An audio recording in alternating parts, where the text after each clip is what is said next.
My name is John. My pen name is John Vibes. And today I'm going to kind of share some of my experiences with the publishing industry in general and some of the conclusions that I've come through with like probably 3 or 4 years of experiencing different struggles and accomplishments as well.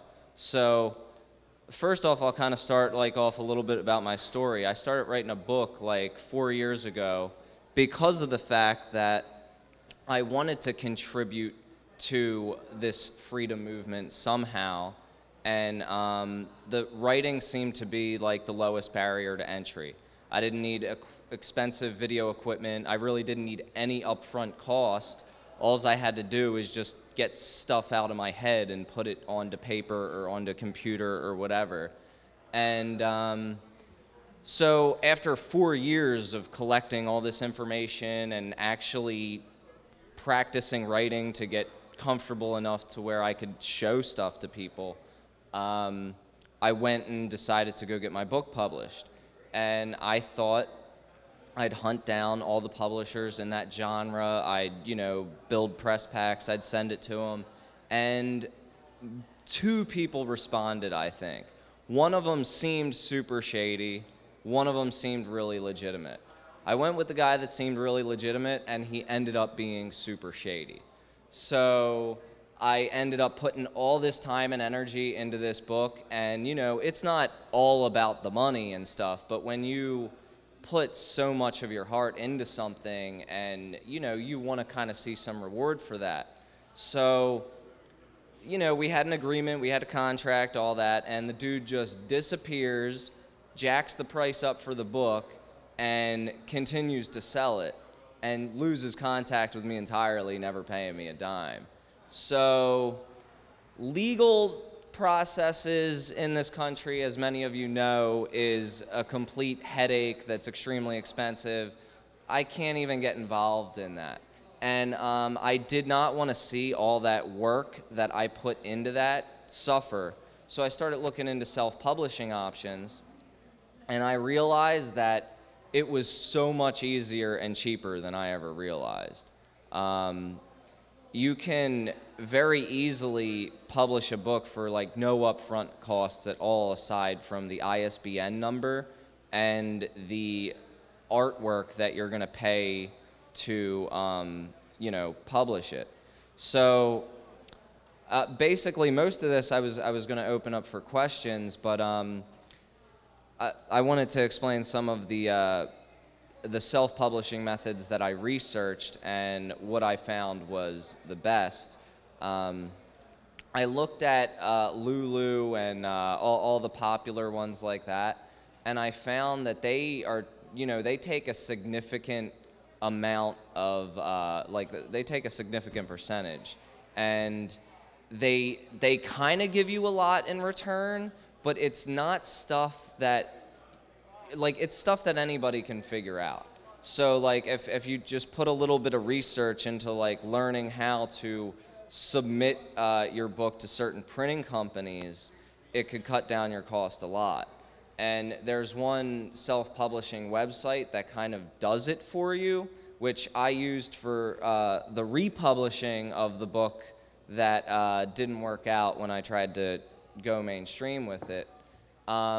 Was thebookpatch.com. I don't know if anybody's familiar with that, but it basically allows you to upload your image, upload your book as a PDF, and you need to make every single proper edit in there.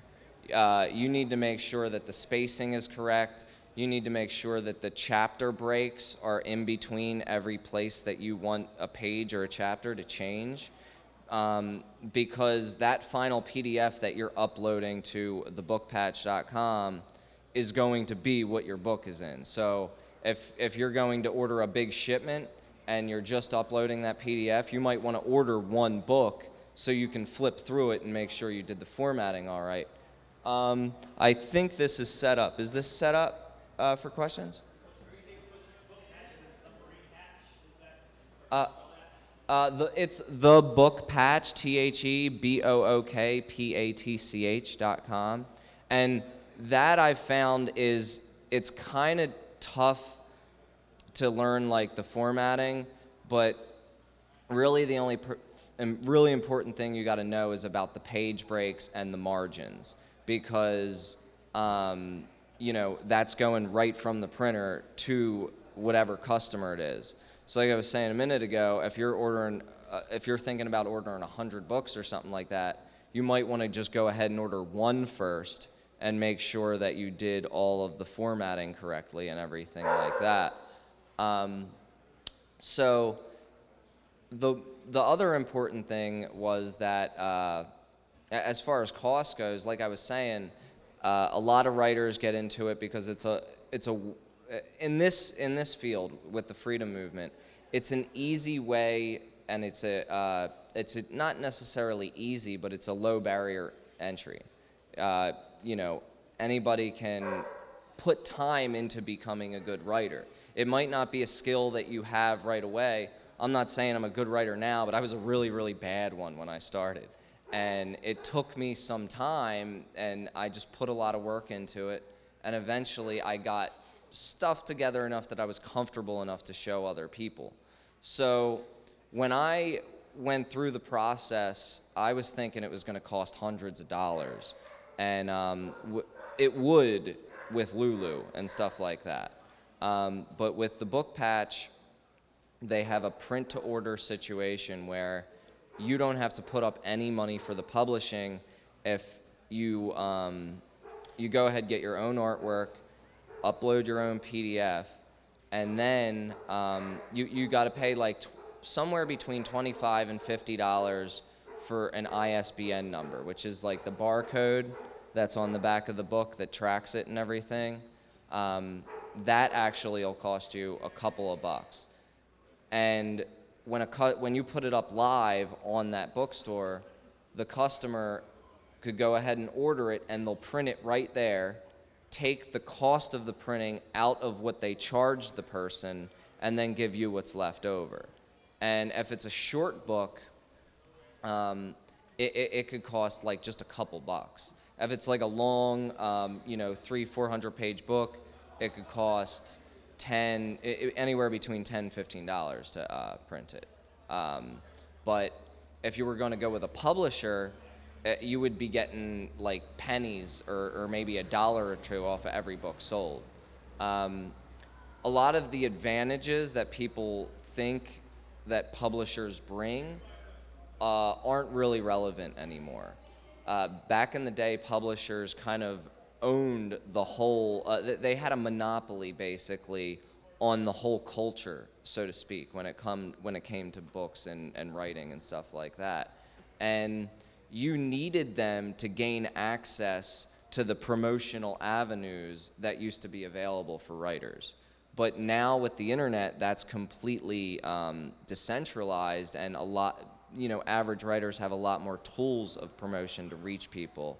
And also, with the way that of course with bookstores, all you have is like Amazon and Barnes & Noble and stuff like that. And because of all that monopolization, independent publishers many times, if you're going to go with an independent publisher, you a lot of times might as well just be doing it yourself, because they're just going to go ahead, probably just go to the book patch, take your work, and just do the steps that I was just kind of talking about. So at this point, I could open up for questions and stuff like that. I just kind of wanted to, because of the struggle that I went through trying to get my work out there and have it be something that I could actually maybe turn into a career someday, it's necessary for me to do it on my own. And I don't want other people to run into the same kind of situation that I did, because that was terrible. And I don't want more people like this guy, who was like an Obama supporter, by the way, running off with probably not a whole lot of money, but it's the principle. So does anybody have any questions? I don't know if is that mic live? Cool. So As far as self-publishing and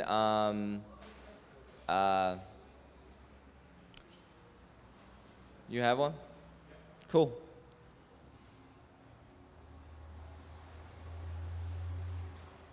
How have you gone about promoting and selling your own book since you've had it republished?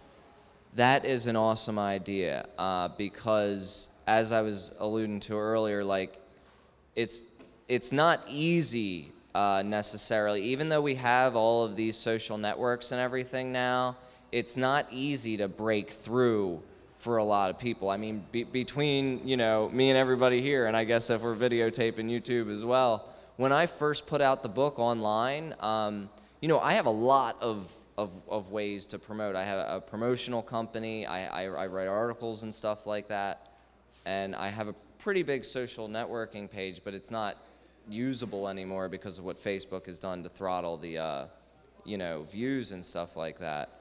But I still only sold 10 books in the first week or something like that, and so it's one of those things that you really got to be patient with, and it's not something like where you can expect your first book to have some kind of grand opening or something like that.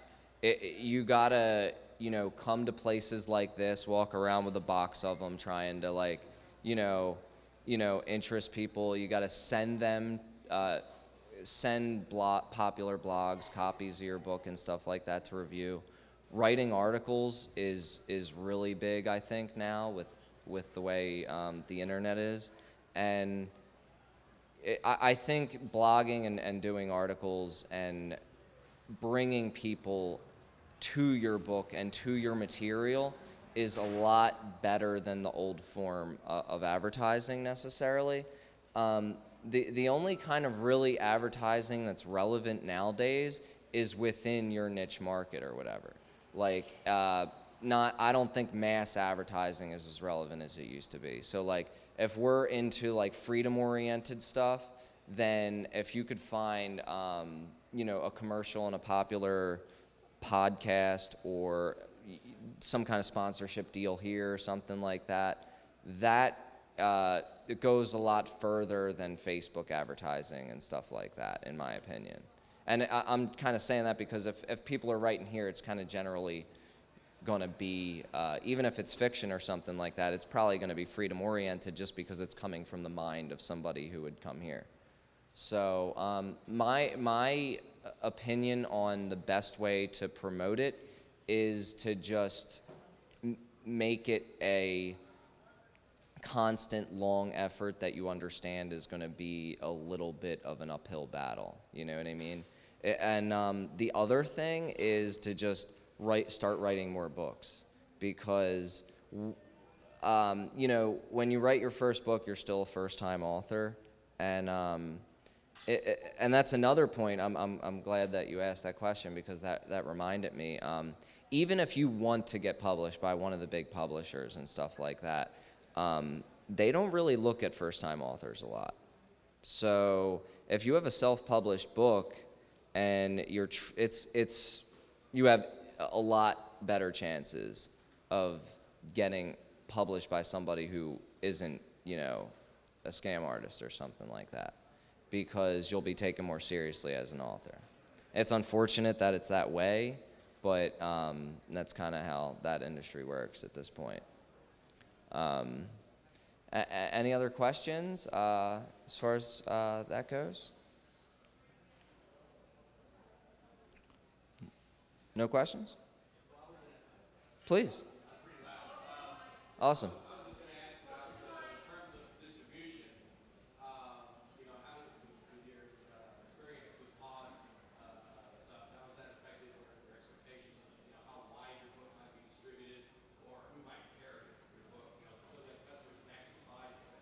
Absolutely, yeah.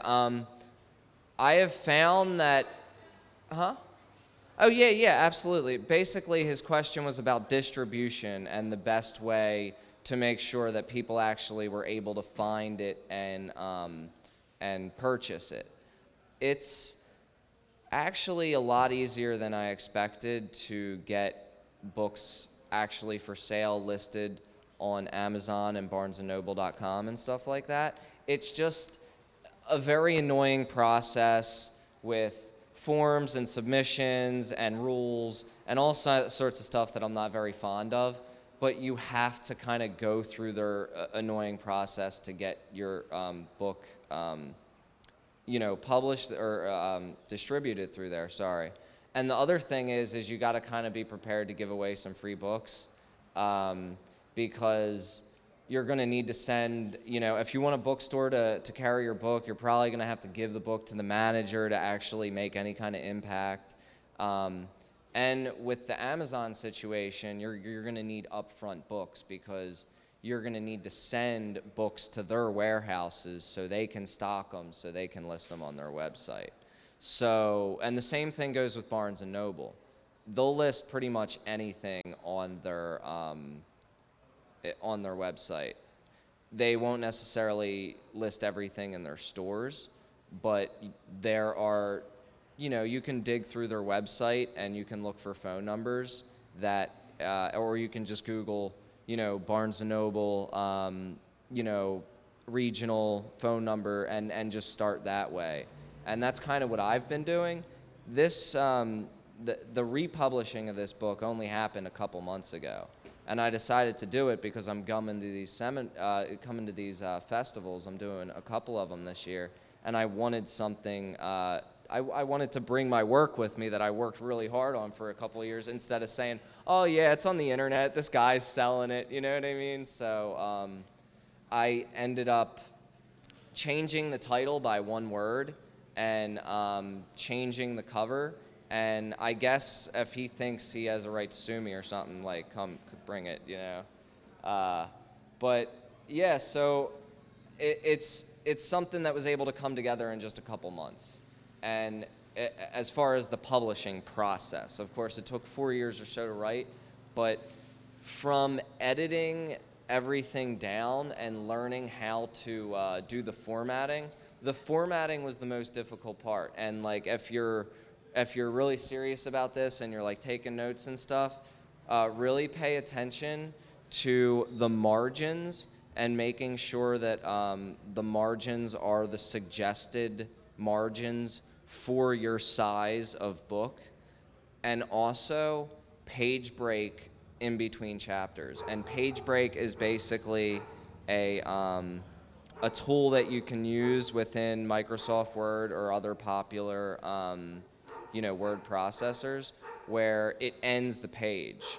So it isn't just like a long flowing thing that runs together and then chapter 5's title is in the middle of page 50 and then the end of chapter 4 is down, you know what I'm saying? So to prevent things like that from happening, you need to insert a page break at the end of every chapter. And like, those are the couple things that I found when I was running through there that were really annoying, and that I would have saved a lot of time if I had known that in advance. So definitely page breaks at chapter changes, and the margins being the correct size for the book.